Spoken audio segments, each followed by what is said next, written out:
Hi, everyone, and thank you for the invitation for us to be able to present to you the work that we've wrapping up right now.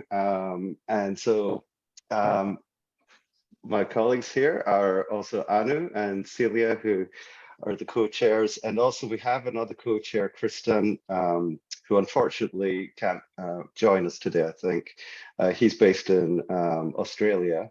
So Celia is in Spain, Anu is in the States, and I'm actually also in Scotland, as someone else also mentioned. And yeah, we just want to introduce you to this work that we've been doing, raising fairness in health data and health research performing organizations, or HRPOs. So just to give you a quick rundown of, how long this has been going and how it came about. This work initially came about when Celia and myself were part of a project which is now finished, EC-funded project called Fair for Health. And essentially what we were trying to do in that project was create awareness and also give the technical ability to increase the levels of fair data in health research. But alongside that, we also wanted to look at the policy landscape as well, and to actually enable people to better treat their data in fair principles, etc. But the thing is, the Fair for Health project is an EC-funded project, so it's very Eurocentric. And so we knew that we needed to expand that further to a more global context. And this is where we wanted to engage with the RDA. And indeed, this is where we also enlisted the help of Anu and Kristen to get a bit more of a global context in the work we're doing. So that was basically the background to that. And there was actually some initial proposals in terms of policy development that we wanted to build upon with the RDA work.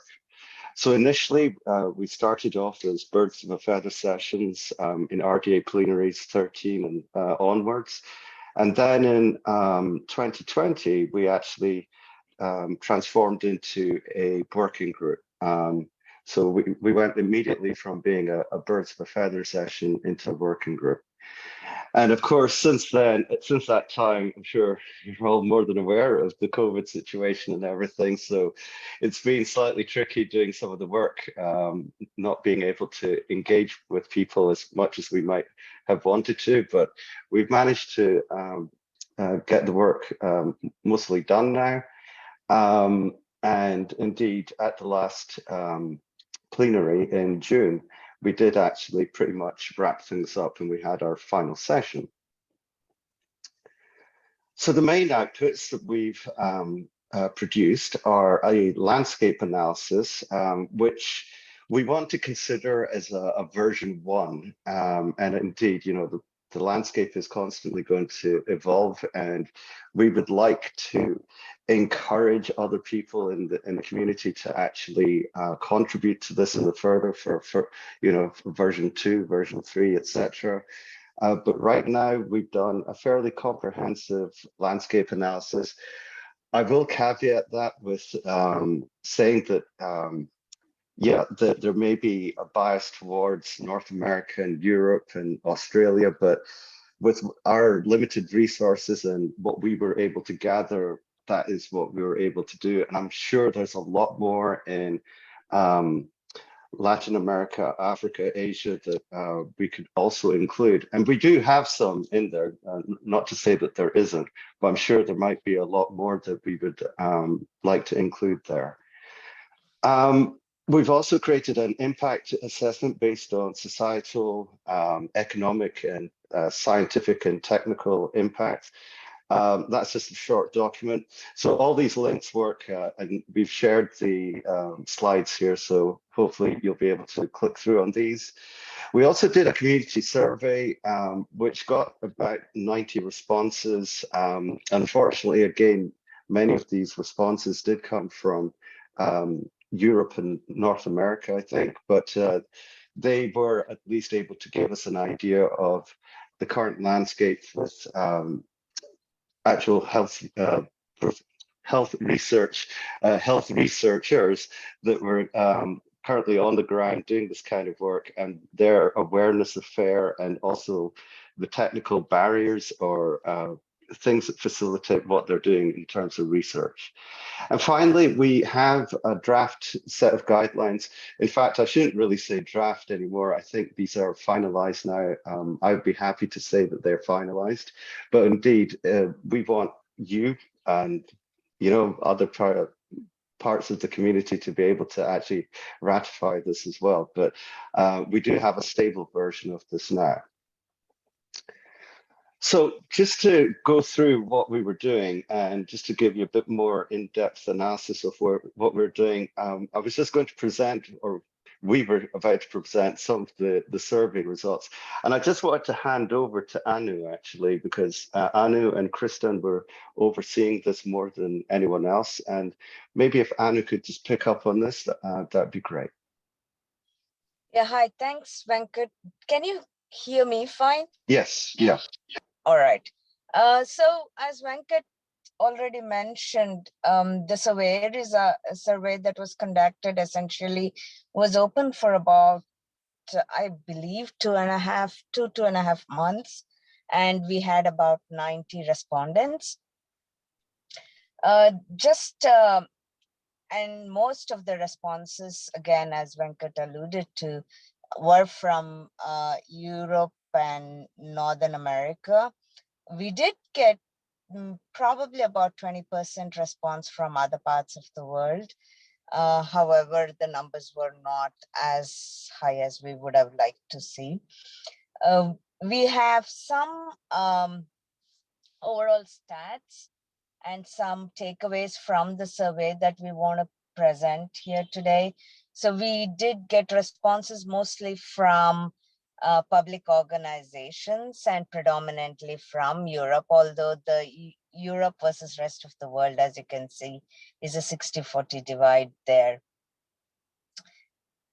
Many of the respondents were either managers or project leaders, telling us that there is an interest in the folks that are leaders in their space in FAIR data. And we had a large number of clinical data researchers who are in the healthcare space, which is not surprising considering we had been focusing on HRPOs. But we also saw a reasonable amount of omics data researchers. So we clubbed people who said they were working in the space of genomics, proteomics, metabolomics, etc., and just clubbed them as omics researchers. So what was heartening to see was that most of the folks that did respond were aware of and had applied FAIR to their work. So that's like 3/4 of the respondents. And then about half of the respondents mentioned that there was a reference to data sharing or an equivalent concept in their current organization or country's policies, with a majority of them actually linking it to their funders, where it was it was either a grant condition or a guidance for recipients that received the funding. So overall, the survey actually did emphasize that, especially for HRPOs, it was important to agree to a level of openness because you have privacy issues coming in, and that there should be transparency and reusability of research data produced in these organizations, with licensing provenance and mechanisms for privacy preservation. And this all has to be kind of encompassed by and looking at the scope and the mechanisms of sharing. Again, primarily due to concerns about privacy of the research subjects. Unfortunately, even though a lot of folks had awareness of fair policies and thought that fair data sharing was important, there were very few people who were able to provide concrete examples of outcomes or impact resulting from data sharing by themselves or other researchers. So there was some sense that there needs to be improved recognition and incentives for data sharing by the researchers. And this essentially translated to the researchers thinking that there needs to be better mechanisms to monitor data sharing by themselves or by other researchers, but also seems to be an increasing awareness amongst funders that is actually encouraging data sharing among their grantees. But most of the researchers that responded to the survey did indicate that they were unaware of incentives for data sharing that also enabled rapid data sharing, and that there needs to be improvements in both technology and software infrastructure, and that there needs to be also technical standards that should be implemented for data sharing. So these were what was the overall outcomes of the survey results. And I'm happy to take any questions either now or at the end if people have them. Thanks. Over to you, Venkat. Thanks, Anna. And now back to me. So I just wanted to round out this presentation, just taking you through what these draft guidelines are. And so they're divided into a set of principles and also some steps. So we have 5 principles and 10 steps. So what you can see on screen here are the more general principles that we are encouraging people to follow. So the idea, of course, here, I should say, I mean, the FAIR principles are quite widely known now. Perhaps they need to be much more widely known, and the awareness needs to be raised a lot more. But this is specifically for health research and trying to align what we can do with that, because of course, health research with the problems that they raise in terms of their sensitive nature, how can you make them fair as well? So we want to try and bring their levels of fairness up alongside other types of research data. So these are the 5 principles that we want to try and encourage. Essentially, that there should be a strategic vision and leadership, that there needs to be resources and incentives to do so, and of course, infrastructure to back that. Knowledge and skills are a key component here as well. And indeed, I'm actually mainly involved in training in the organization that I work for, which is Open Air. And we need to identify the different actors as well and tailor all these things to them. And of course, ultimately, these guidelines should be written down and approved by the institution. So as I said, there's 5 principles and also 10 steps. And I don't want to go into each of these in too much depth. I think if you click on the link from a couple of slides before, you will get a more detailed description of what each of these are. But essentially, yes, you have your vision and objectives, doing that landscape analysis, if you will, for your host institution. You have to agree data governance and openness and transparency and reusability, because that will vary depending on the host institution. You need to have an identified person that will actually do all this, or persons perhaps, and actually deal with this fair data policy. As mentioned already, raising awareness is a huge part of this as well, because yes, a lot of early career researchers especially may not be aware of the FAIR principles and also this idea of open science, etc.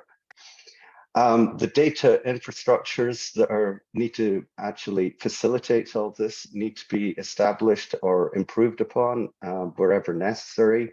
And we also need to take into account any kind of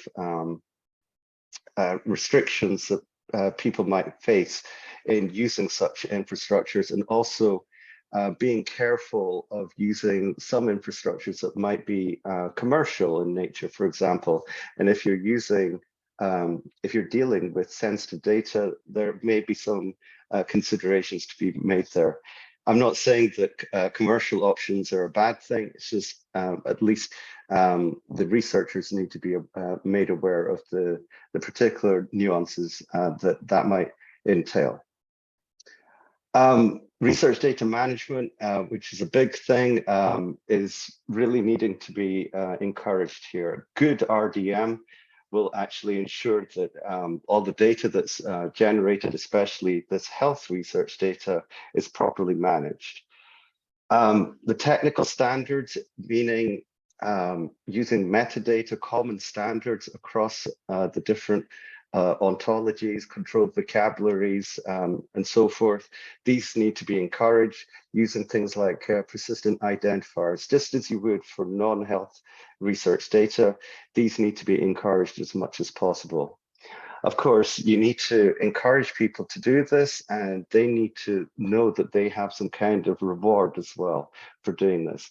Promoting open science is great, but a lot of the time, researchers need to be encouraged in some way to do so.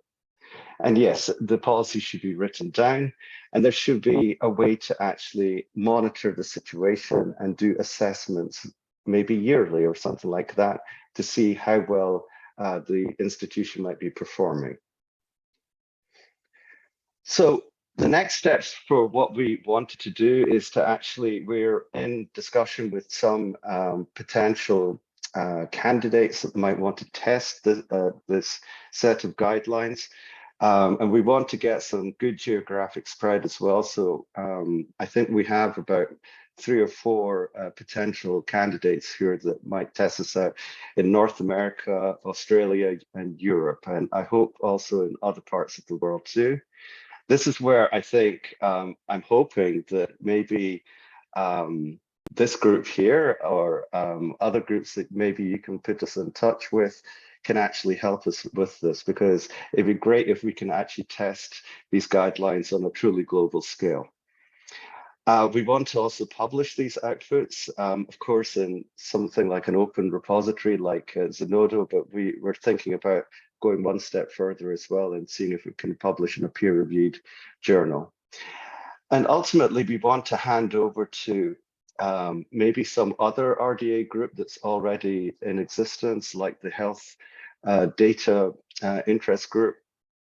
And we're trying to establish a connection there to do so. We've already spoken many times with the Health Data Interest Group, and we need to actually get back to them again.